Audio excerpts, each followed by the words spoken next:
I'm David Robertson, and this is another one of my blacksmithing educational videos, and today I will be showing you how to make an iron rose. I use 4 pieces, 3 are discs and 1 piece of quarter round steel, and I'll use the forge to flatten out the discs and a rounding hammer with the rounding face to actually do the work on the anvil. And then I'll use a torch to tweak the petals into position and change the shape. Hope you enjoyed the video. Let's get started.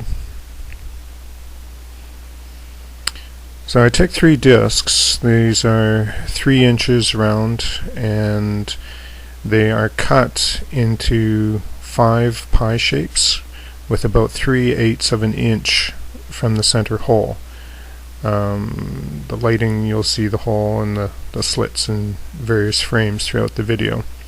They're all the same, and I will be layering these on top of the quarter round bar to create the rose structure. First, after the cuts are made, and the cuts I did with a bandsaw, but you could do it with a hacksaw or a cold chisel, I'm cutting the corners off the petals with the cold chisel.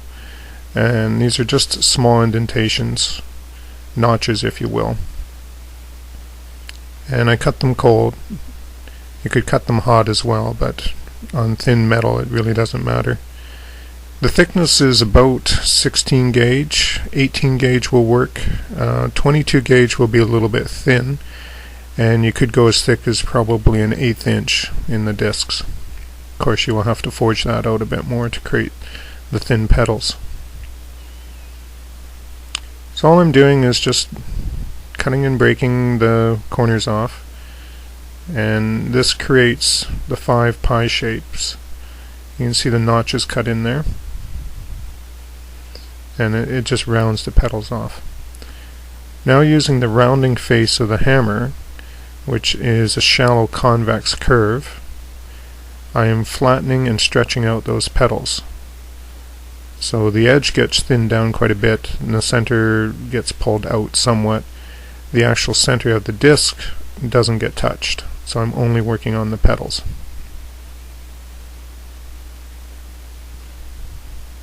I do this on all 3 discs.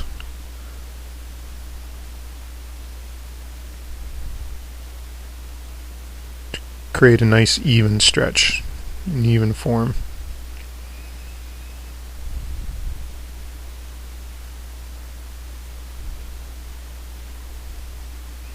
Again, since the flower is an organic shape, these don't have to be stretched perfectly uniform in all directions.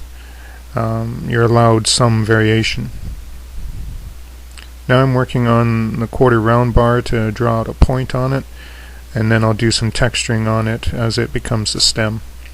In this video I'm not showing how to produce the sepals, they would just be the bottom layer in the rose.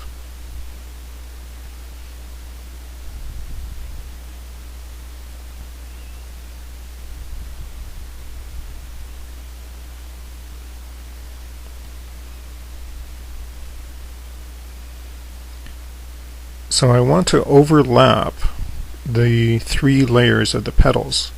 So the bottom notch goes over the top petal, so that they alternate all the way along. So you don't have a clear space through to the back. And this is what I'm showing here. You want all the spaces filled in. Now I've welded the 3 layers on, 1 layer at a time from the top, and this was done with a MIG welder. If you're good with gas welding, you could do it with a gas welder as well. You could even braze them on. And then I'm using the torch and I'm prying up the inner layer of petals in a rotation motion. Now the left edge goes inside the right edge of the petals as you close them up. You can do it the other way around, but be consistent on all 3 layers. And this is the process that takes the time in making the rose, because you're actually sculpting it, if you will, just with the heat of the torch.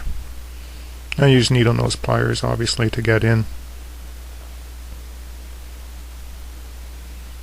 And I'll keep bending that center disc, or it was a disc, into the petal shapes as I close it up quite tight, because I've got the two outer layers to follow.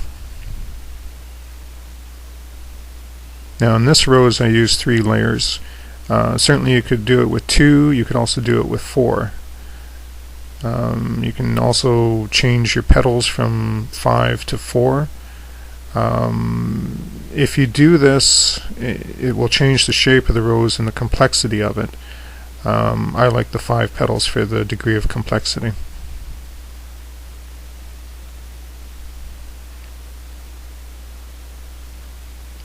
So this is a lot of heat and bend, heat and bend, heat and bend.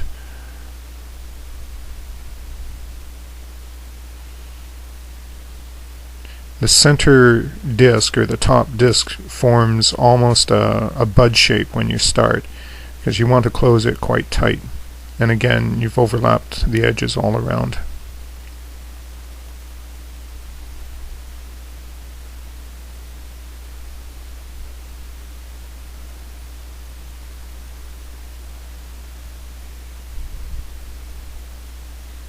And I keep tightening it and tightening it. I do the same on the second layer, and bring it up to the first. And I use the same overlap.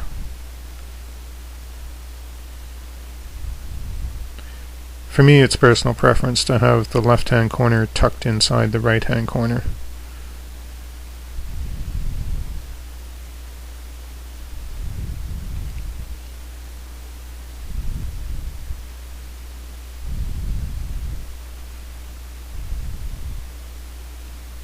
Now I've folded up the second layer, and I've been working on the third layer, and the same thing's happening. I'm trying to tuck everything in so it's nice and tight. I'm still bending to get the primary shape of the flower. When working with a torch, always be aware of where the flame is. It's very easy to be concentrating on the project and you end up slipping and cooking part of your hand or your glove or something like that. Always be aware where you're pointing that.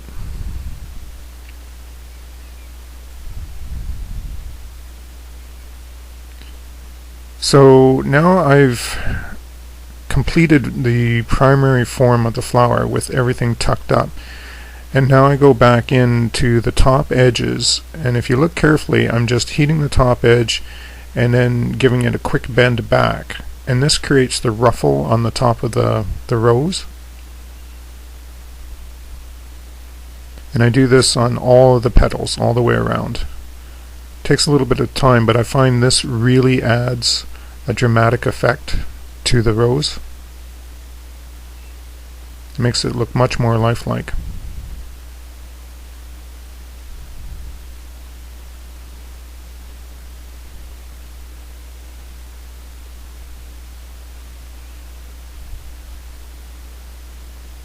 And you keep working around and around, creating the shape.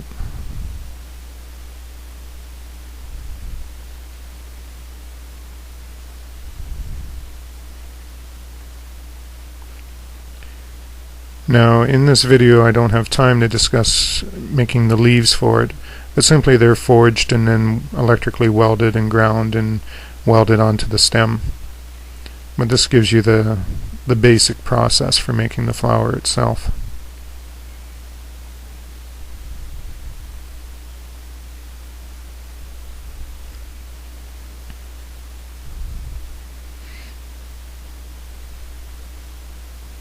You can see how the rose looks like a real rose, or a close representation of it now.